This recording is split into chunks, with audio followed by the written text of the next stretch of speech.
Higit 50 construction workers ngayon ang higit ng 1 buwan na mistulang preso sa isang gusali dahil hindi makauwi. Yung pagkatigil po ng lockdown, nabigyan na po, napasahod naman po kami. Ang problema na po namin, wala na po kami masakyan para makauwi ng probinsya. Yun po ang nangyari sa amin. Hanggang ngayon nga po, wala.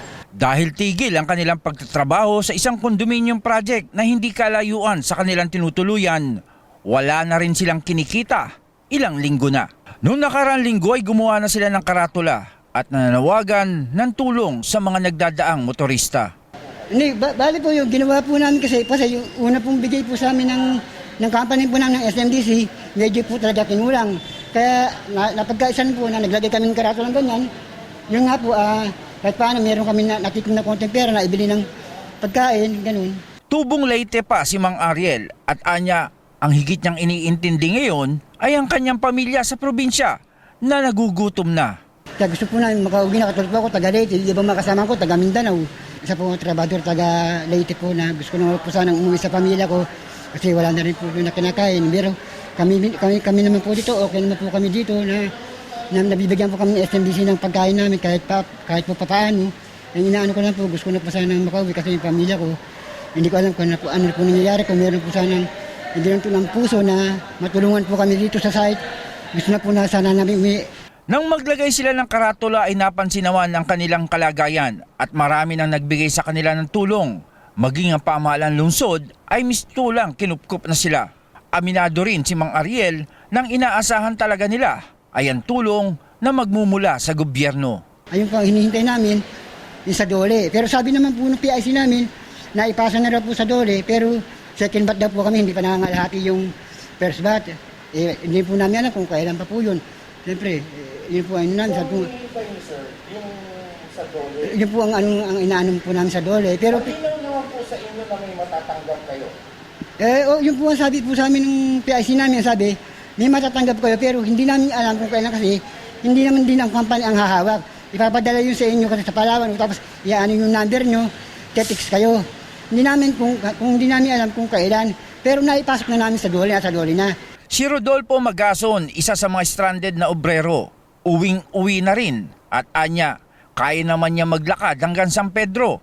Ngunit anya, magugutom din lang siya kung walang maiuwing pera sa kanyang pamilya. Ngayon po, papauwing kami.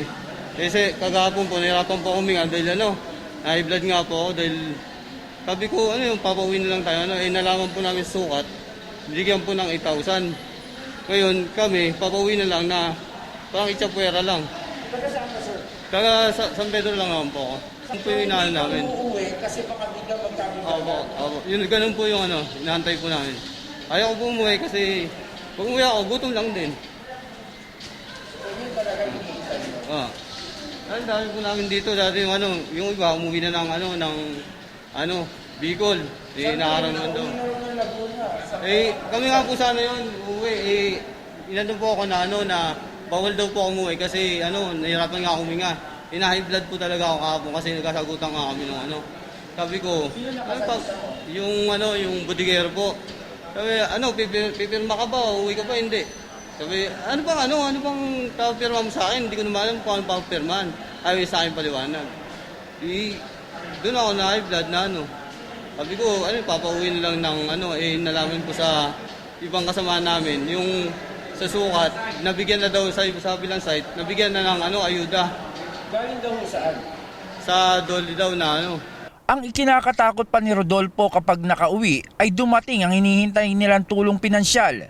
Hindi na rin siya makabalik sa kanilang project site dahil umiiral pa ang lockdown. Nakausap ko naman si Engineer Manolito Casilang, ang umaaktong supervisor ng mga obrero sa mismong project site. At aminado siya na magiging siya ay nangangapa sa inihintay nilang ayuda mula sa gobyerno. At maging si Casilang ay stranded at gusto na rin makauwi sa Cagayan. Sa ngayon, kaninang umaga, mayroon kaming dinala. Actually, kaninang umaga lang, nasa biyahe sila papuntang Antipolo. So, opo, bali 4 kanina. Then may naghahantay uli dyan na para sa San Pedro. Pero yung Bisaya, di nating alam kung paano natin sila may ipauwi sa kanila. Tungkol naman sa inaasahan na pagtawid gutom ng mga obrero, sinabi ni Kasilang na salat din siya sa impormasyon. Hinihintay nila yung sa dole. Paano po ba magiging proseso nun sa kanila? Ayun din yung hindi ko masagot po. Basta ang sabi ng kasama kong mga engineer, na-process na ng office, na ipadala na sa office ng 21. Pero yung paghahantay namin hanggang ngayon, hindi ko alam po yung kasagutan. Pero daw po yung mga taga-sukat nabigyan na. Bali-balita lang nila pero wala naman nagsasabi sa akin. Nagtatanong din ako ng mga, kasi galing din ako doon dati. So wala pa naman daw po. Ayon pa kay Kasilang, nais nila ay umuwi na muna ang mga stranded nilang trabahador na malalapit lang ang bahay. At anya, naiintindihan naman niya ang sitwasyon nila. Paano kami talaga makaano dyan? Baka matulungan mo kami. Kasi alam ko yan, gobyerno po yan. Ang trabaho lang ng company, isasubmit yung mga kailangan. Pero sir, naiintindihan naman po ninyo sila sa sitwasyon nila. Naghihintay sila ng pera dahil may mga pamilya sila na kailangan din kumain. Naiintindihan niyo po? Opo. Ngayon, pares kaming naghahantay din po. Ang hindi ko lang talaga masagot kasi gobyerno po yan. Sa huling datos mula sa DOLE, nakapamahagi na sila ng 1.1 bilyong piso sa mga manggagawa na lubang na apektuhan ng krisis. At ayon sa kagawaran, halos 53,000 negosyo ang pansamantalang nagsara o natigil ang operasyon.